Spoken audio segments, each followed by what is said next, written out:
I'm going to be reading from the book of Exodus this morning, chapter 17. If you'd like to open your electronic device or your Bible, I'm going to be in verse 8. As we talk today about living life together, I invite you to stand in honor and reverence to the Word of God.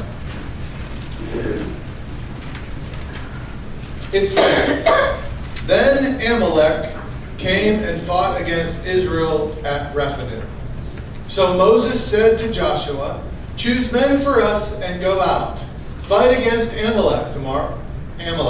Tomorrow I will station myself on the top of the hill with a staff of God in my hand. Joshua did as Moses told him and fought against Amalek. And Moses, Aaron, and Hur went up to the top of the hill. So it came about when Moses held his hand up that Israel prevailed. And when he let his hand down, Amalek prevailed. But Moses' hands were heavy. Then they took a stone and put it under him, and he sat on it. And Aaron and Hur supported his hands, one on one side and one on the other. Thus his hands were steady until the sun set. So Joshua overwhelmed Amalek and his people with the edge of the sword. This is the word of the Lord.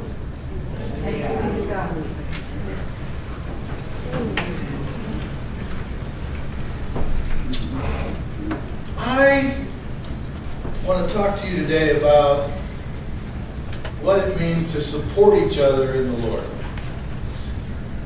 Obviously, Aaron and Hur were doing more for Moses than just being there as moral support. So what does it mean to support each other in the Lord?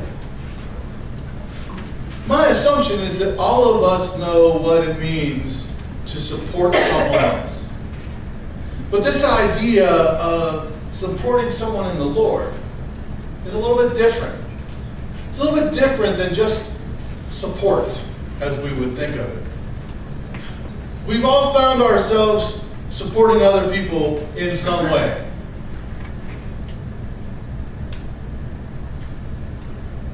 All of us have family or friends who have had something going on in their lives that they needed some support.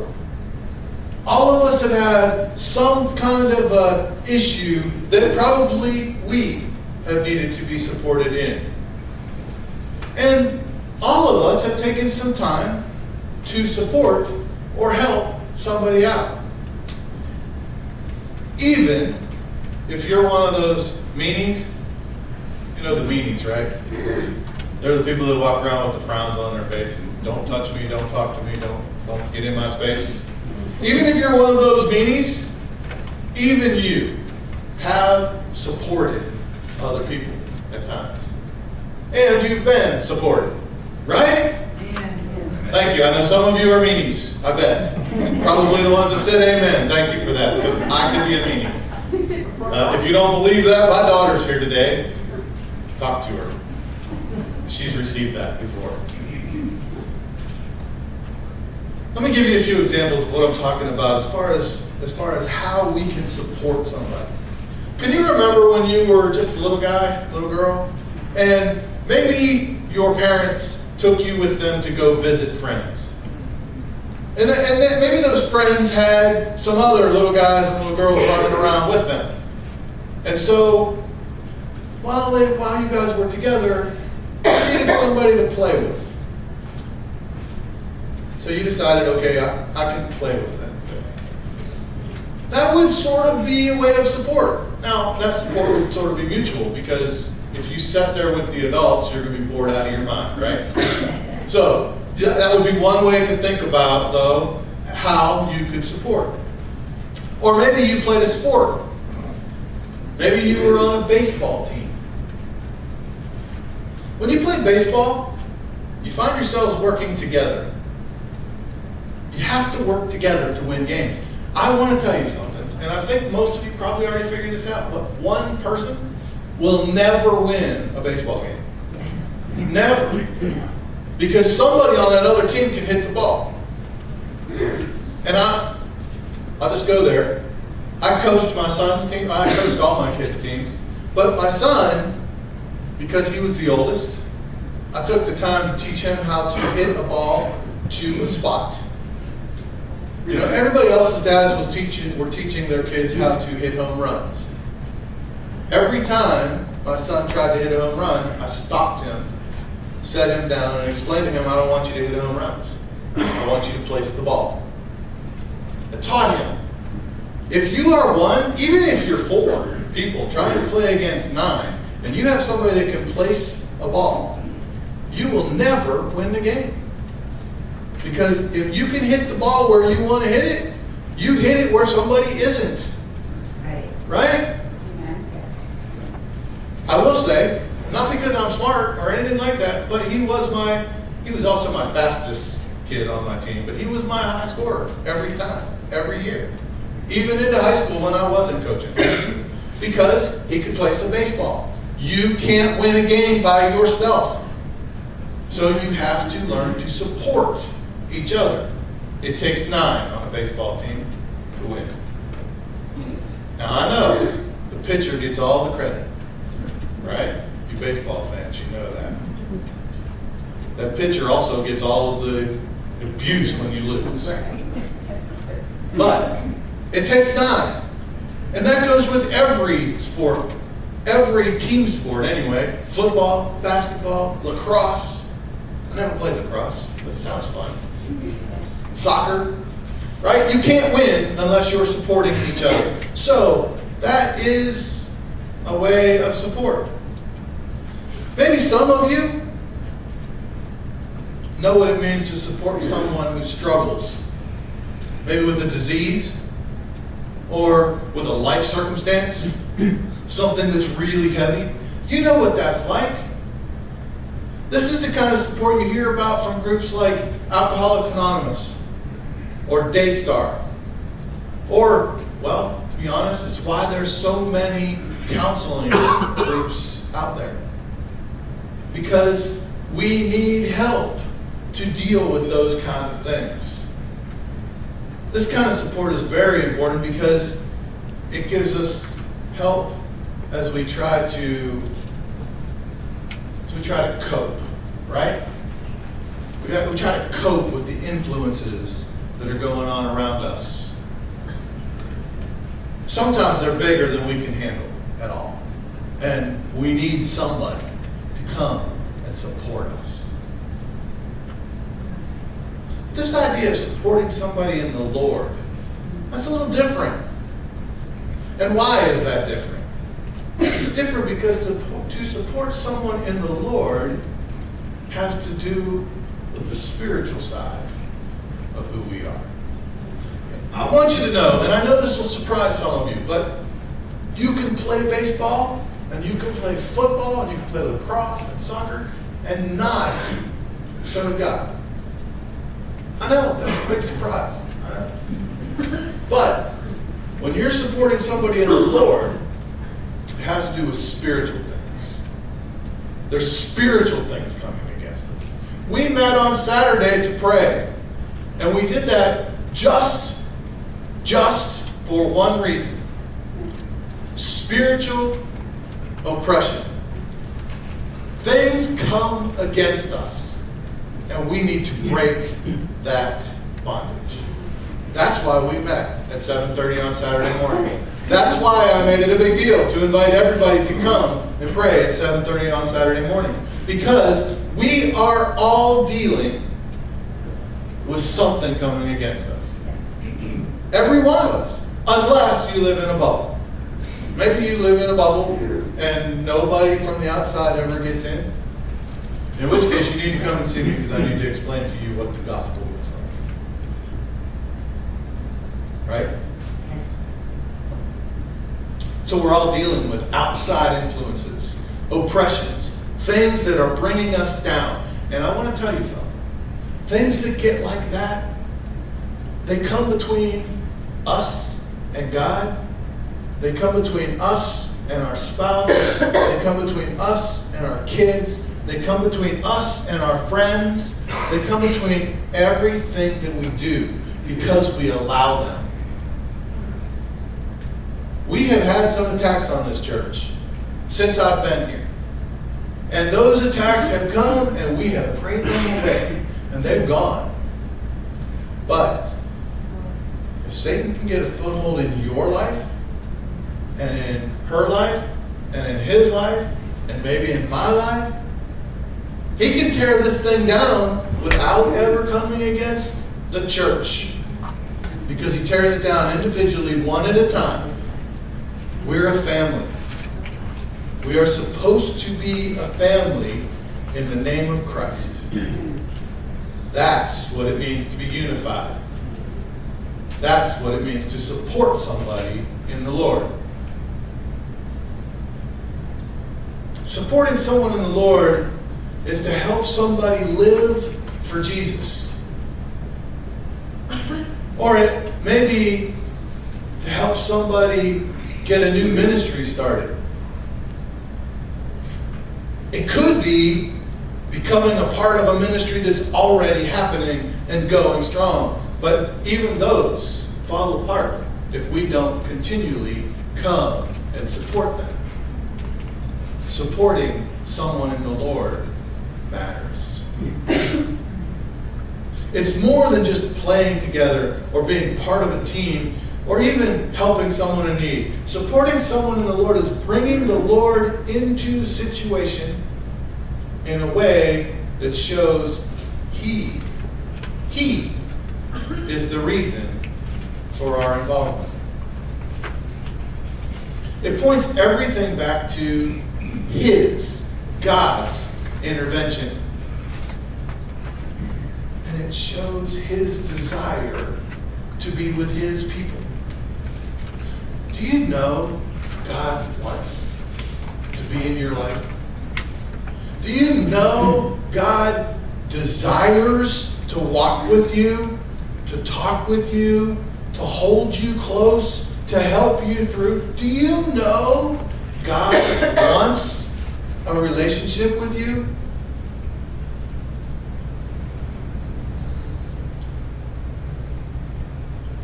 Supporting someone else in the Lord is being the person God has asked His followers to be. It's really not an option for those of us who are truly following God. It can only happen if we, you probably never heard me say this, but if we love the Lord our God with all our heart, soul, mind, and strength. It can only happen if we love others, our neighbor, as ourselves. Just like the story we just read in Exodus 17, it's only through the Lord's intervention that we can prevail. Only through His intervention.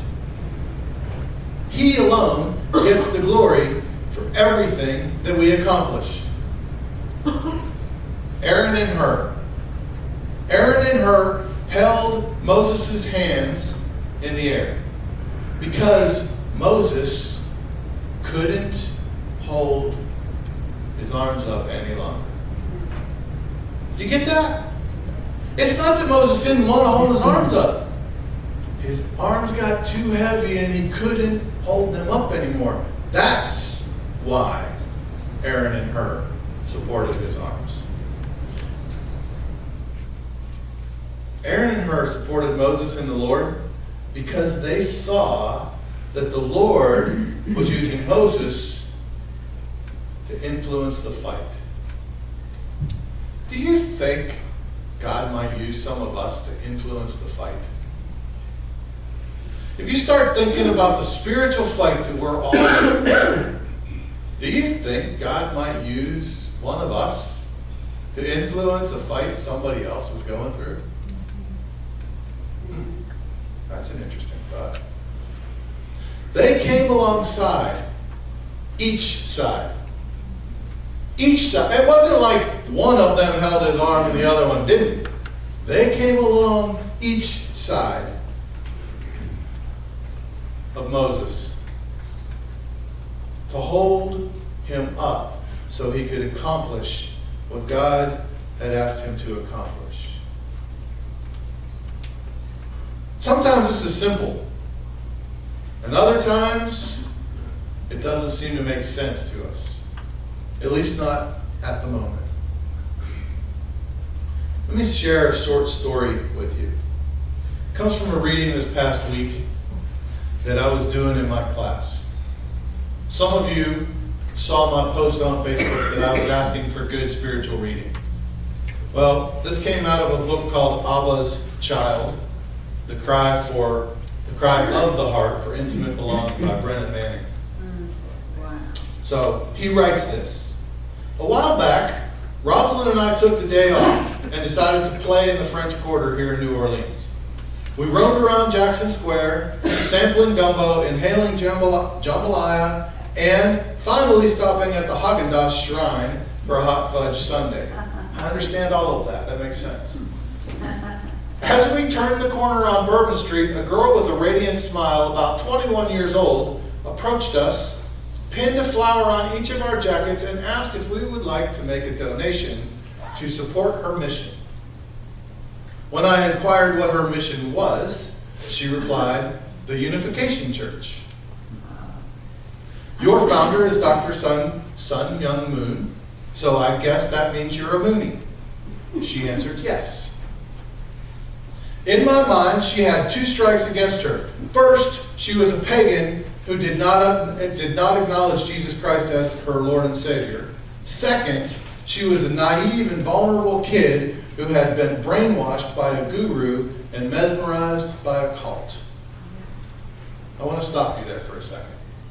My words, not Manning's.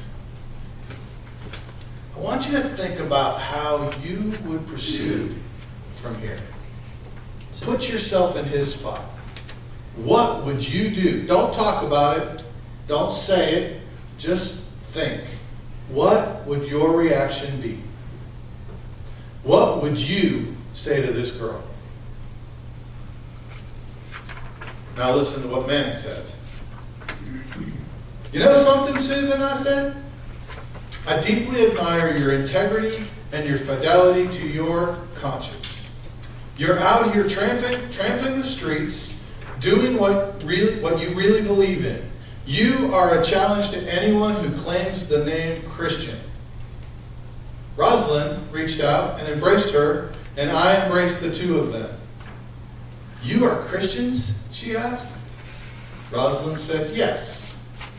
She lowered her head, and we saw tears falling on the sidewalk. A minute later, she said, "I've been on my mission here in the quarter for 8 days now. You're the first Christians who have ever been nice to me. The others have either looked at me with contempt or screamed and told me I was possessed by a demon. One lady hit me with her Bible."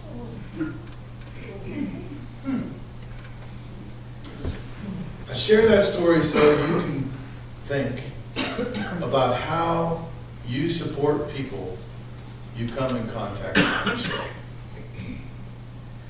I want you to hear, because, probably none of you are going to the French Quarter this week. And probably none of you are going to be confronted by a Moonie this week. But that person sitting next to you is going to confront you.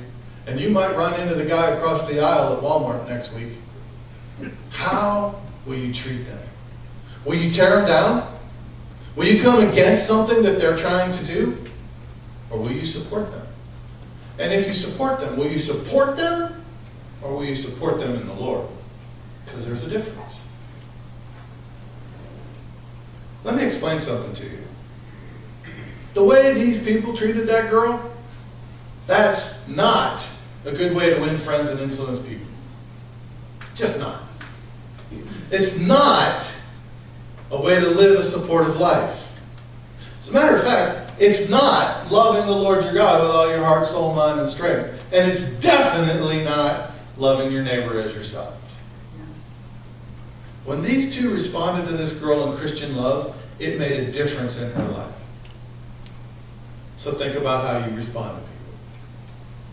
Would you say you respond in Christian love most of the time? We're all given the ability to love and support others. We're all called to live our lives in a way that glorifies God. And we all are given the ability to support each other in the Lord. But only if we truly decide to rely on Him. Just as Aaron and Hur were given the task of holding up the arms of Moses, we who follow Christ are given the task of holding up the arms of our church family. In other words, as we serve Christ, we also serve each other. When we see someone hurting, we support them by holding them up in prayer. And we do for them. That's the key. It's all good to pray because we all need prayer, but we need to do for them what they need. When we see someone struggling, we support them by coming alongside of them and helping them see the way through their struggle. Not judgmental, but taking them by the hand and helping them through their struggle. When we know someone has been given a gift to share with others,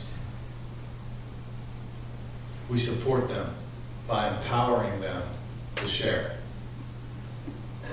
Aaron and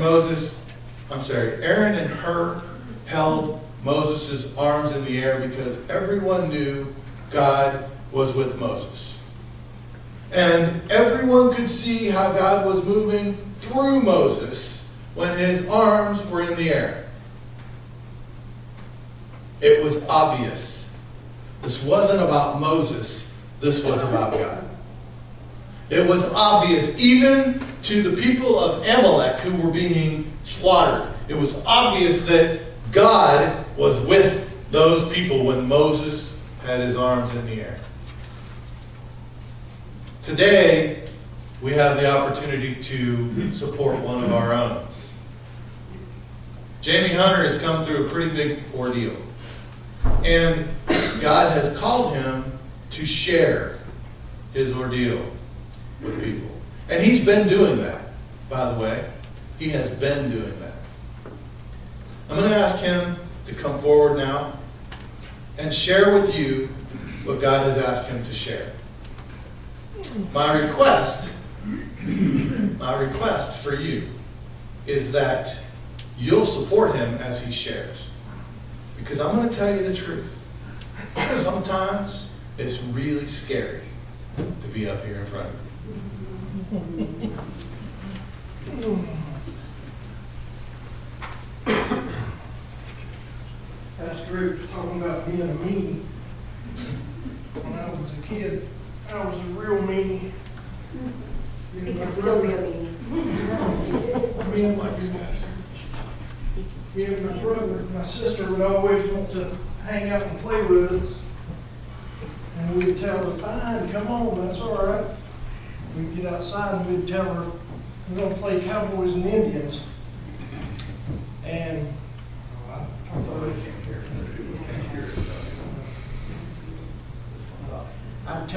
we'd tell her, fine, let's go outside and we'll play Cowboys and Indians.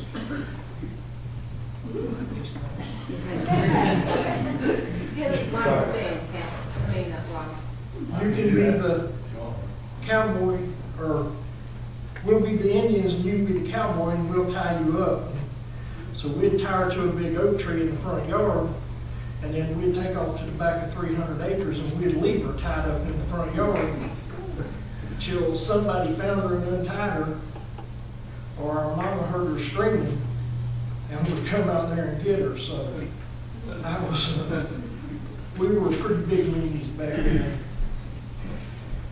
First, I want to read you something in Exodus 4:10. Moses was talking to the Lord.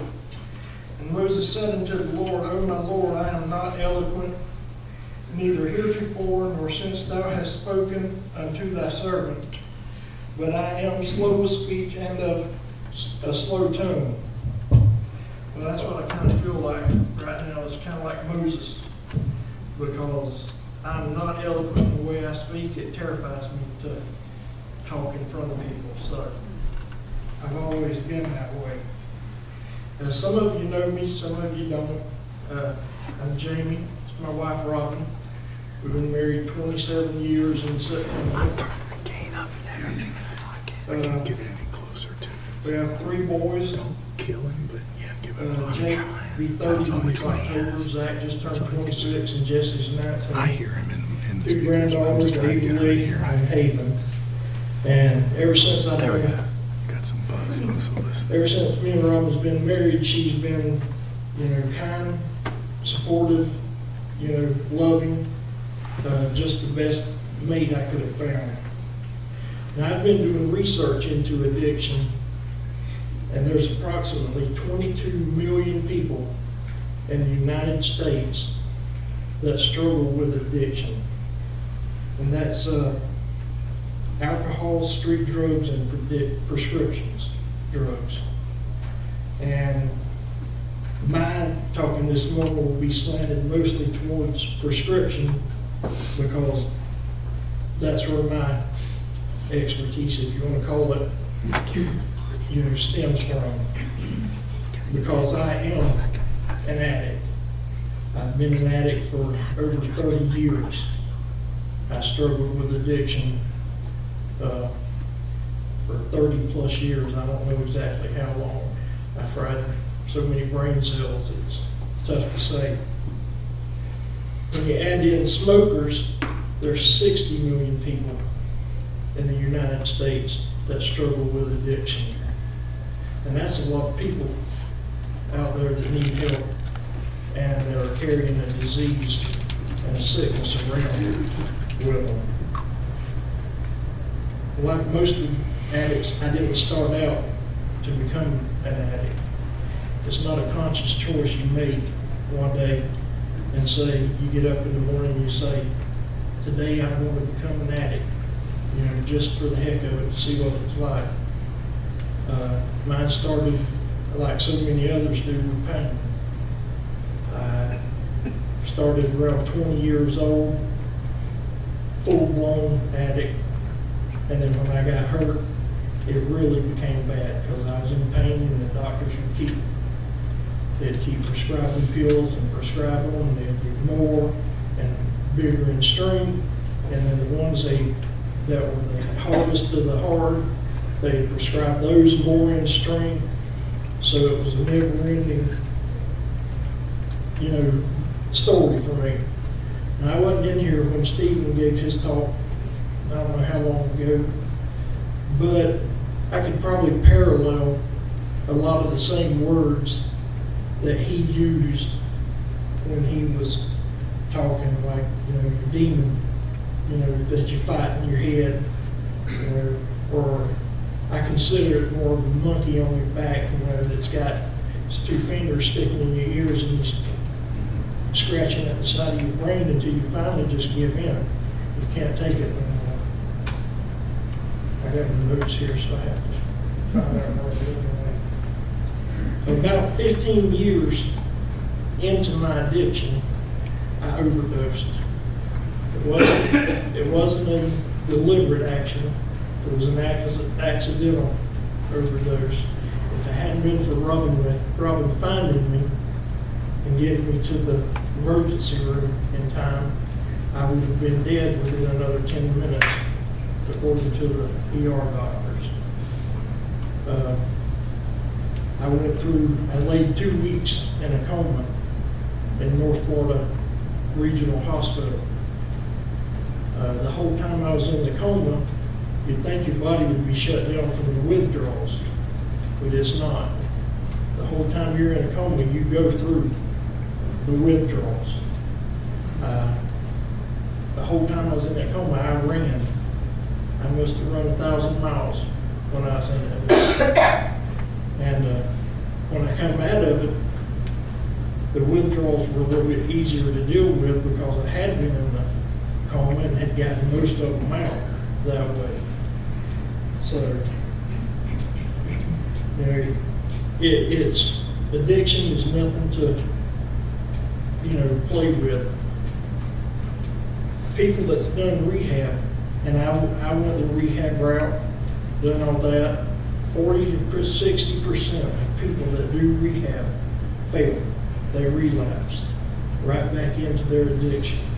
When I got out of the place, the next day I was at home, I was on the phone looking for a brand new pain doctor.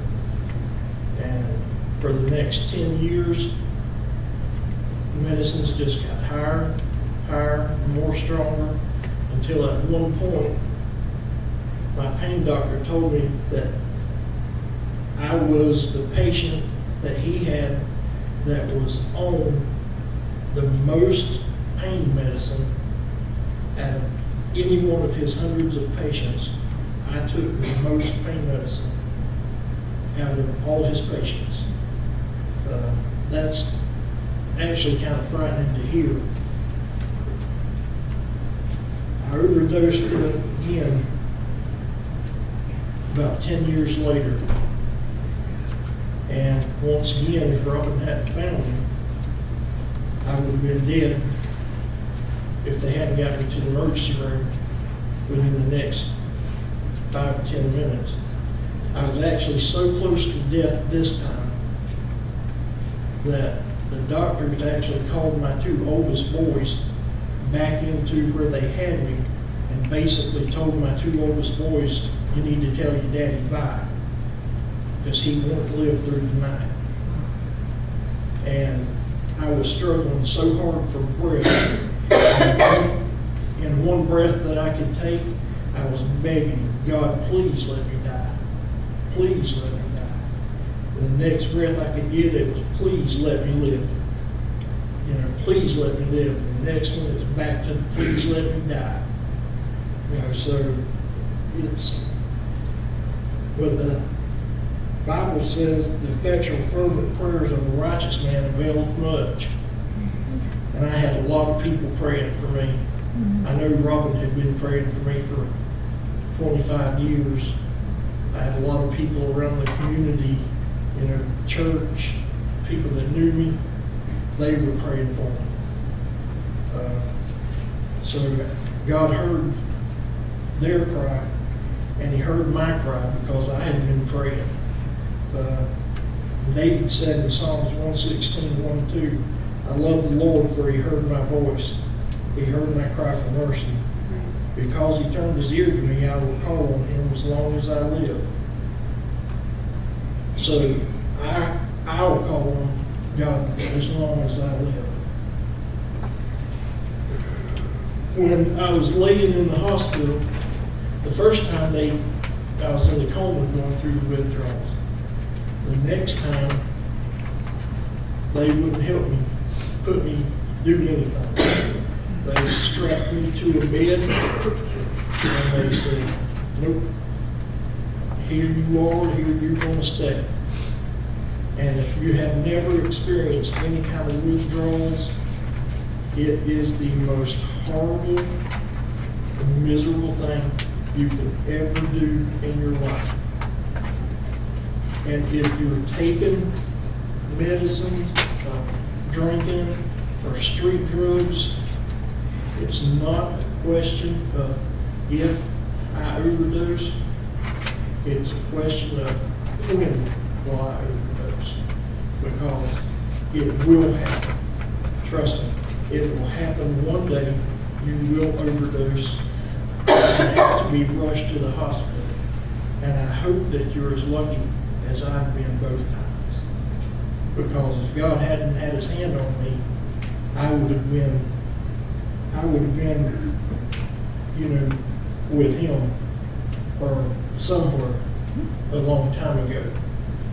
But I asked Jesus to save me when I was 12 years old, and I got a long way from him in that time span. And when I was laying in that hospital bed, after I was through all the withdrawals and was clear-headed, you know, I finally told God, I said, all right, God. I said, I'm tired of running, I'm tired of hiding, you know, I surrender. You know, I surrender to you. Do whatever you want to with me. Use me however you want to. Whatever you want me to do, I'll do it. And you could almost see a physical change come over me. It was that much of a difference in my look. I still had the cravings, I still had the, some withdrawals, but it was a different feeling altogether than what I had been living in for the last 25 years. He finally gave me the strength to say that I was an addict. I had never admitted that to anyone, to Robin. I wouldn't even tell myself that I was an addict. If anybody even brought it up, I'd say, nope, not me, because I could go 3 or 4 days without taking any medicine. But I didn't realize that what was happening was for those 3 or 4 days that I wasn't taking, I was hoarding the pills. And I had just done that 3 or 4 days earlier. I was still high from the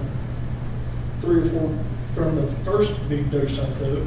So it got me through those 3 or 4 days to get to the next big dose. So once I finally admitted it, and surrendered, back to God, I had a chance. I still have symptoms of withdrawals. I still have cravings. I have shakes, tremors, every day of my life. I have them. I'll probably fight the cravings I will fight them for the rest of my life.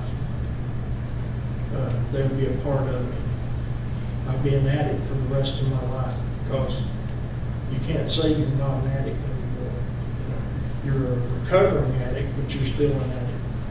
And I was an addict for so long that it took a toll on my body and my mind. It come close to taking a toll on our relationship. It did with my relationship with our boys. I owed them 25 years of good parenting for being a good dad. So if you think you might have a problem with being an addict, or you don't know if you do, ask me. I'll sit down with you and talk to you.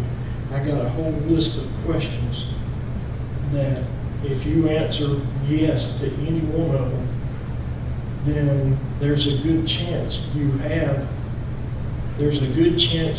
have a problem with, pills or drinking or something. It's not something that you can't overcome, but you have to overcome it in the right way. You can't do it by yourself. You've got to have God to help you. You've got to have the support of your family, your friends, churchmen, your friends, everybody. I mean, everybody's got to pray for you. Everybody's got to be supporting you. And don't think you can hide an addiction. I thought for years that I had mine hid. I thought I had it hid from, I don't think I ever thought I had it hid from Robin, but I thought I had it hid from my parents and, my brothers and sisters and, close, a lot of friends and whatnot. I thought I had it hid from them. And you don't. It's not something you can hide.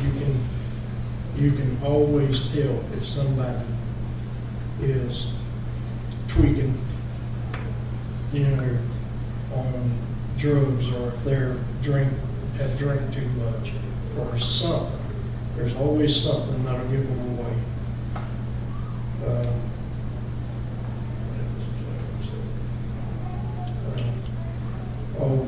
The only thing else I wanted to tell you was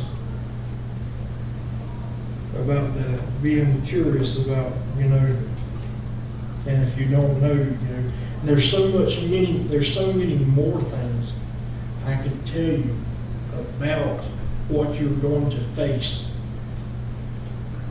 once you have been taking stuff for a number of years.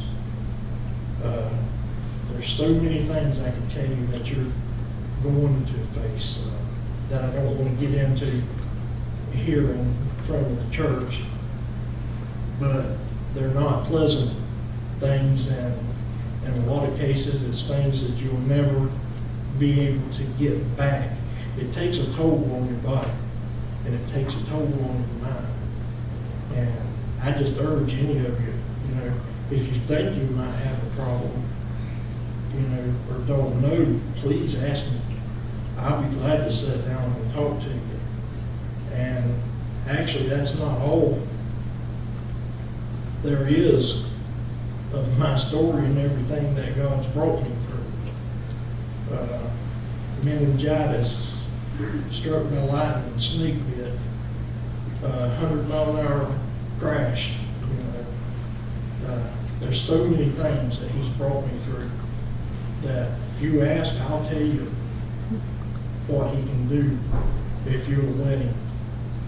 And Jesus didn't say for us to clean ourselves up and then come to Him.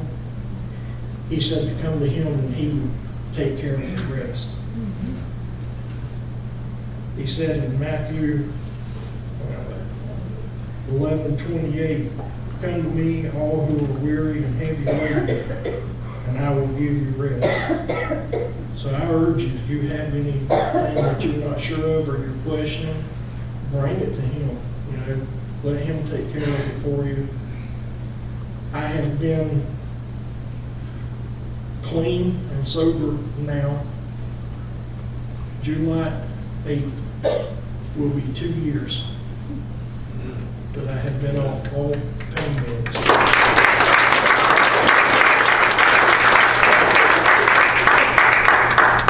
I went through 3 hand surgeries where they've had to rebuild the tendons and ligaments in my hand.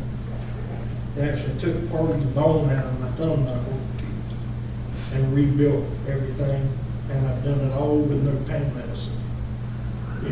Just going home and taking ibuprofen. And so there's things that can be done if you just lean on Jesus and let Him take care of everything. What Jamie and I wanted to do was to open our house, not this Thursday, but next Thursday, May 5th at 7 o'clock, for anyone who just wants to come. And if you are a family member, you've had your own struggles with people who have been through this. If you're a son or a daughter or a wife or a mother, it impacts you in a big, big way. And we wanted to kind of start a ministry at our church for people who are going through things like this. Because if you're going through it on your own, so to speak, you don't know that there's other people out there. You think that you're the only people going through this. And it's a very hard thing to deal with on your own. So on Thursday, May 5th at 7 o'clock, we would just like to invite you to come to our house for coffee and dessert, and just to bring it to God. And we are not psychologists or counselors. We're just people who have been through it. I've been through it for a long time, almost 27 years now. Just somebody that will listen. And the 2 times that he had the overdoses, the day before I had prayed, God, please take care of this. I can't do this anymore. It's in your hands. Please take care of this. She prayed for me to die, is what she did. No, but when he did go to the hospital the next day, then I was praying just as hard, God, I didn't mean for you to kill him. This is not what I had in mind. Because, sometimes you get what you ask for, just not in the way that you expect it to happen. And had it happened in a different way, the results might not have been as good. The first time, they didn't turn out exactly the right way that I had wanted. The second time, it's been a long 2 years, but it's been a good 2 years. After being married for almost 27 years, we've actually been together for the last 2 years, doing things and sharing things and raising awareness. Once you get clean and go through all the withdrawals that you go through, and which can take up to a year, then you start into what's called PAWS, post-acute withdrawal symptoms, that can last up to 2 years longer. So you've got another 24 months at least, and possibly longer, to deal with withdrawals still. So it's a never-ending story. You just need people to support you, somebody that'll listen. I went to the Celebration Recovery. It's a good thing. They do good work, and I think they're wonderful people over there. But it's too rigid for me. It's a step kind of thing program. You have to do different steps, and I don't like that. I've always got more out of something that somebody's just willing to sit down and talk to, like a conversation that is more beneficial to me. And you may be someone who have gone through this already, and you can share things with us that'll help us get through this process. So what I'm just going to ask Pastor to do was send out a reminder and then attach our phone number to it. We are super easy to find. If you get to Bell, Burger Spot's here, Dollar General's here. It's the only road right between them, and we're the fourth house. We're the only greenhouse there, but if you go past Burger Spot, you've gone too far. It's immediately in between the two.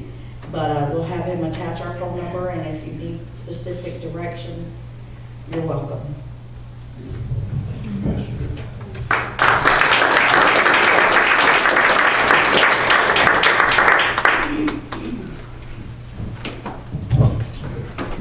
God is good. All the time. And all the time. God is good.